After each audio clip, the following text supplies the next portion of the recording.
Hey everybody, Seanymous and B-Rye here. We're going to be talking about the Game of Thrones Season 7, Episode 1 review.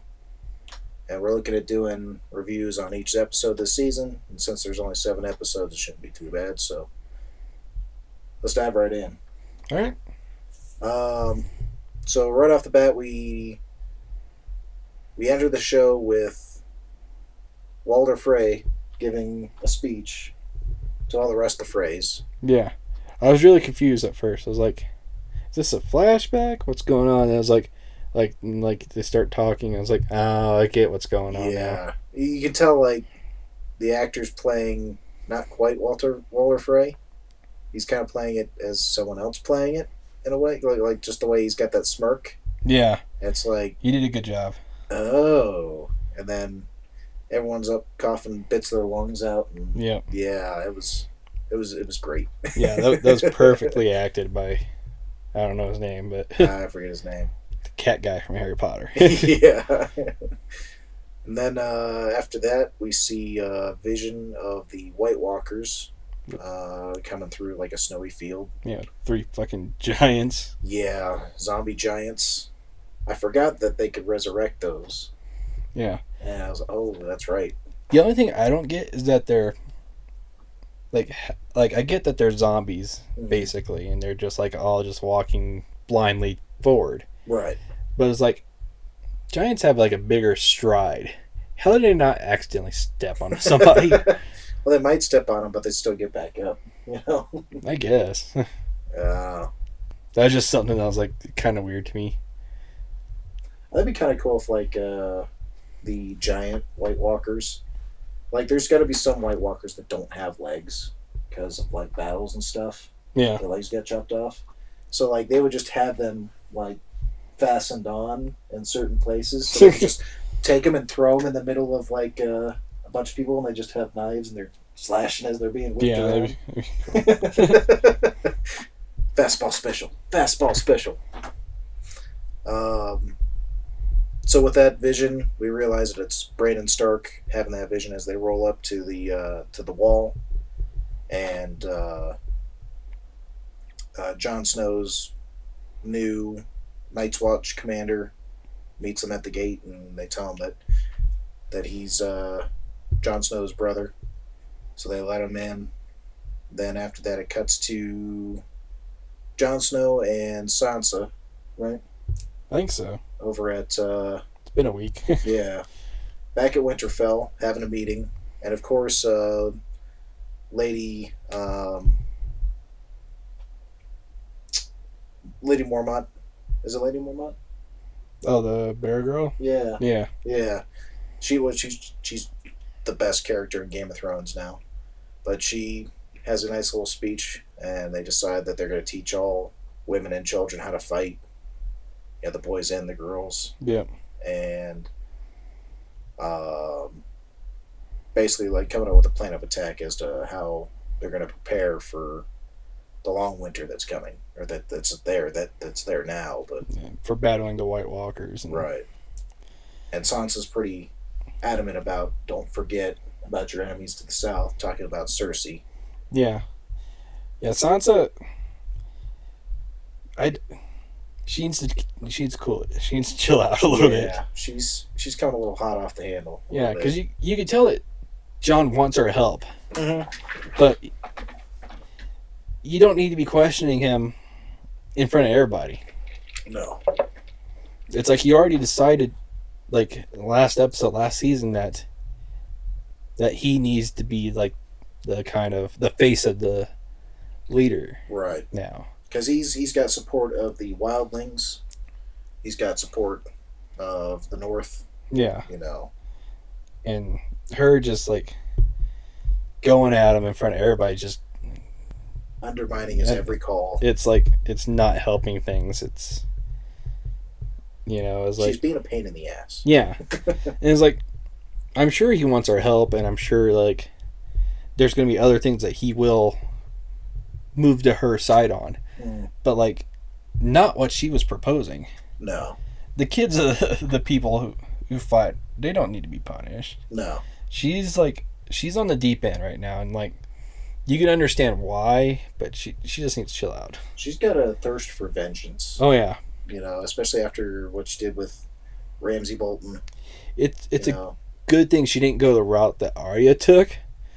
Yeah. Become like an assassin, because there'd be nobody left. Everyone's gone. The only person left would be Lady Mormont, because Lady Mormont would have just killed her. Oh yeah. She would have snapped her neck. Yeah. Let's see, from there it jumps down to Cersei and Jaime, King's Landing. They have this huge map painted on the floor, and Cersei's got talking about plans of how to defend themselves, because they have enemies to the north, enemies to the south, the east and west.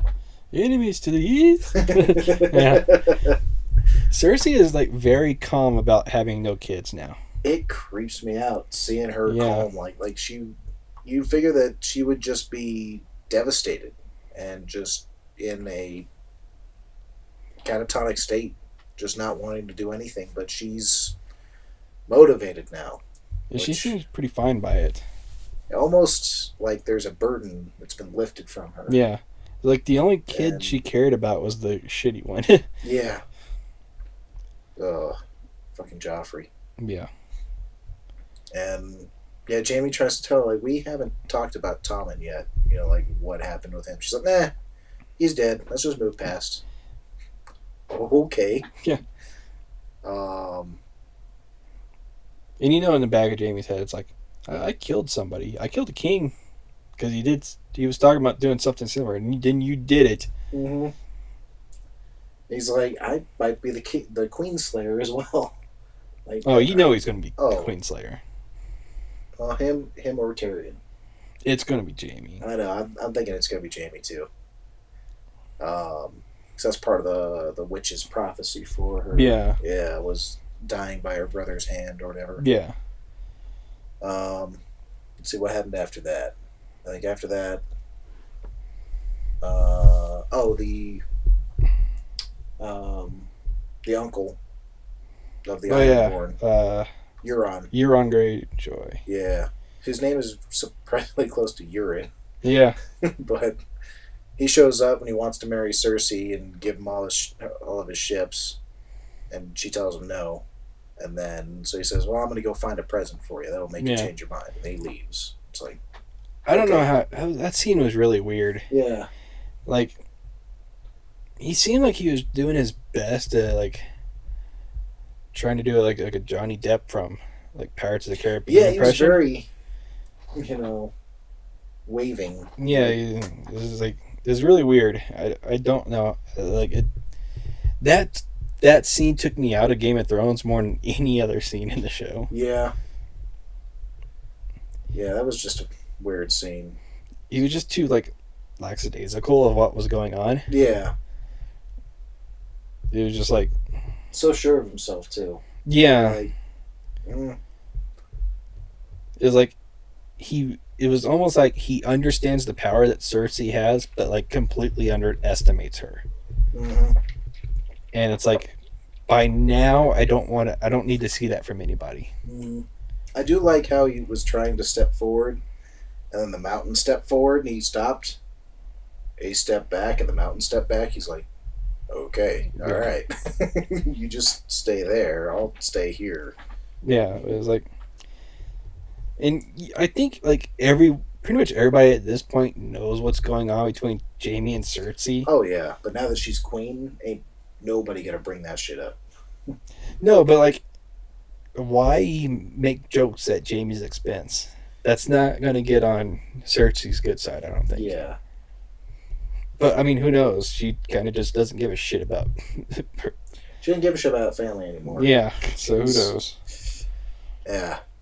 So after that, we get to, I think, my favorite part of the episode. Oh, yeah.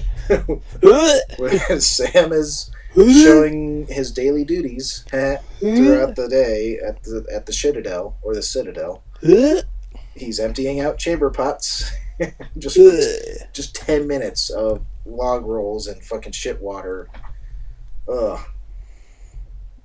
I'm glad that I ate dinner before I watched that. Because it was, whew. Yeah, he's just dry heaving for 10 minutes straight, pretty much. Yeah. Uh, And then like, he, and like, unlike the last scene, where it's like there's like a lot of comedy in it, mm-hmm. this one had comedy in it, but it was realistic. Yeah. Like that's what anybody would be doing in that Oh situation. yeah. Especially Sam, because he's like. Yeah. And it's like, of course Sam would get sent off to this magical place with his books that he's all excited about. He gets to become a maester, and he's just handling people's shit every day, just taking shit all day. eating food that looks like It's the same going in is the same as going out. Yeah.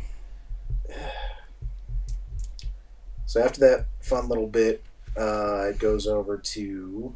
Is that when he took the key, or is that later on? That's later on. Okay. Because it cuts back to Brienne and Podrick are kind of dueling a little bit, and then, and then the wildling guy, I can't remember his name, the one that fancies Brienne pretty well. Yeah. He's like looking her up and down, like yeah, and she knocks Podrick over, and he's like, "You're a lucky man." Yeah. Like, Yeah, and like you get John and Sansa Stark, and he's no, it was Littlefinger and Sansa. Oh yeah, Littlefinger and Sansa, and she's just like, it's like you're gonna say something clever, and I don't give a fuck. Yeah, basically shut him up. He's like, "Oh, okay," walks away, and Brienne says he wants something. She's like, "Oh, I know what he wants. I definitely know what he wants." Yep. So from there, we get to Arya riding up in the forest and ends up stumbling upon the Lannister army camp that just has like 6 guys there. Yeah, they're just like being sent out to see what the fuck's going on. Keeping the peace since all the Freys were killed. Yeah. There's nobody to guard that area of the kingdom, so they were sent there to, just kind of keep the peace in that area. Yeah. And there's like 6 of them sitting around the campfire. One of them singing. They're roasting some rabbit. And she sits down with them, and she finds out that they're not all that bad. Like, yeah, at least these ones aren't. Yeah, they're just doing a job. They miss home just like everyone else. Yeah. They really don't have like a huge loyalty to. No, they're just there. They're just there. This is just a job to them, and they'd rather be doing something else. But that's what they do to get paid. So they're not living in the shit part of town. Yeah. They ask her where she's going. She says King's Landing. Like, why? It's just nothing but, pig shit and blood in the streets. Why you want to go there? She says, I'm going to kill the queen. They all stop. Start laughing. Because they, of course, don't believe her. They think it's some sort of joke. Who would admit to doing something like that? Especially a small girl like her, Yeah. And then she's kind of laughing because she's like, I told the truth. And, they think I'm lying. But whatever, Yeah, I thought this was a good scene to kind of like establish where Arya's like morality is. It's like she wants the vengeance on people, but she knows where not to take vengeance out on people. Right. Even though she just took out a whole lineage of family. I think it's like a bloodlust kind of thing. You get your quota for the day, and then you're good for a while. Yeah.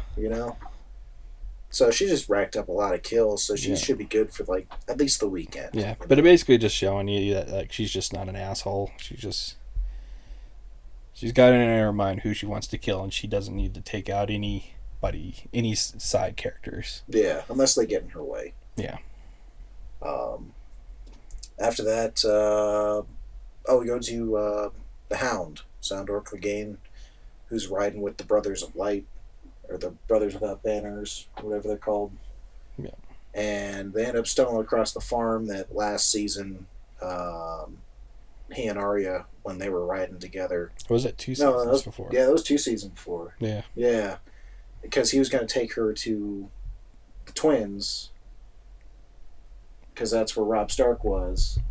Yeah. And get the reward for her, and then... Shit, that may be 3 seasons ago. Yeah, because that was the Red Wedding. Yeah. Yeah, so it was a while ago.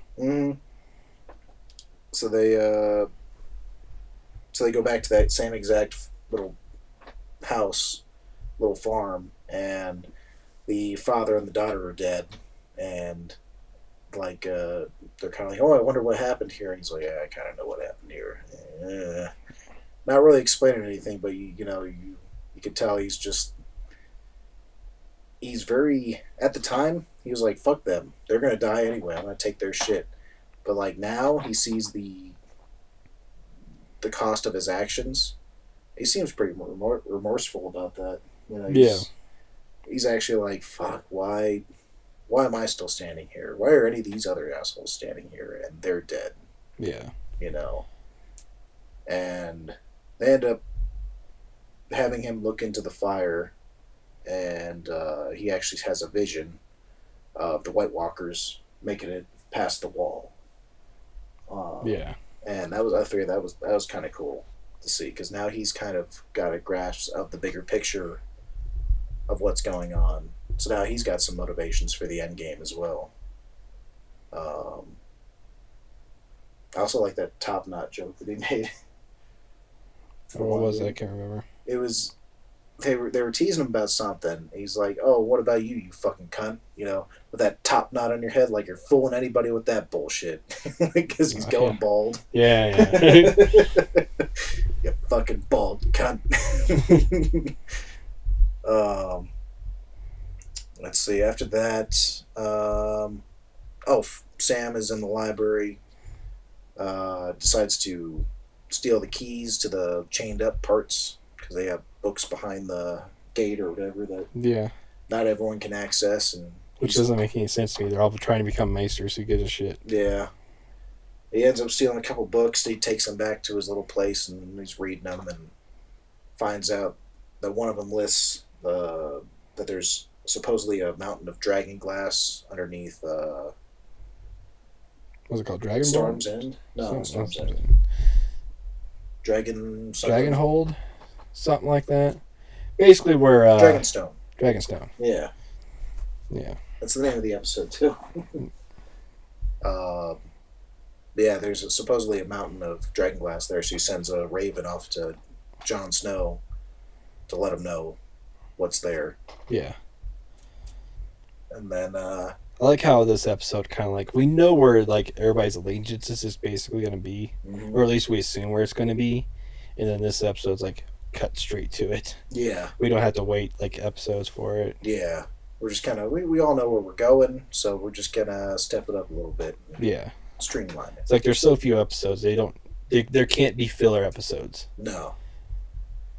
So. It's funny that he sends a raven to Jon about going to Dragonstone, because that's just where Daenerys and all them show up. Yeah. The place of her birth, and she gets to walk all the way through there. They're not saying anything the entire time. She walks all the way up, gets to the throne, goes over to the war room where they have the table that has all the pieces on it and shit. And she's looking at it and kind of nods and looks at Tyrion and goes, "What was she saying? What do we do now?" Or "What's our next move?" Or something. It was like "Let's begin." Let us begin. I think. Yeah, that was the last scene. We skipped a few things. What we skipped? Where the Hound buried the family. Oh yeah, after he had his vision. Yep. Sansa and Jon Snow had a talk. Yeah. Jon Snow's like basically like, trying to set her straight. Like, you need to calm down. It's like basically like, I'll take your advice, just don't do it right then and there at that time. Yeah. And Sansa's just like she's being unreasonable. She's like, "Oh, you don't want my advice. Bye bye bye." And it's like, shut up. Yeah. After all this time, you're still acting like a little child. Stop it. After all you've been through, you should be acting like an adult. Yeah. Like, not a little Miss Know-It-All. Yeah, you know? Like, you could be an asshole, but just don't be like a little child about it. Mm-hmm. Well, she was doing the same thing in Battle of the Bastards, when Jon Snow's planning out what he's going to do for, like, the strategic part of it. And she's like, "No, you don't know him like I do, you know, and so you have to listen to me." And he's like, "I'm willing to listen, I just need to plan." Yeah. You know, and she was being the same way back then, too. So she's getting so good, and then now she's kind of becoming an annoyance. Yeah. Like, if you were to say, like, which one, if her or Jon Snow, let's say they're both going to die, who do you think dies first? Probably Jon Snow. See, I'm leaning towards Sansa dying first. I don't know. I think if they're gonna die, they're gonna die roughly about the same time. See, I don't know. So I I think see it it's. happening with him first, so you get that major shock out of the way, and then when Sansa dies, you're like, nah, okay. See, I think like Jon Snow's gonna last longer. I think I still think Jon Snow's gonna make it through the end. I think he's gonna die at the very end. Yeah. I think Sansa's gonna. I think Sansa could die this season. Mm. And I think Arya. I don't think there's. I think the only Stark that's going to be left is Bran. But he's just going to be living off all by his lonesome because he's like the He's got to be the Red Raven now. Yeah. Yeah. So I don't think any of them survives. I think Arya may even kill herself. Once there's nobody left to kill. Yeah. And but Sansa and Jon Snow end up dead. I think she may just kill herself.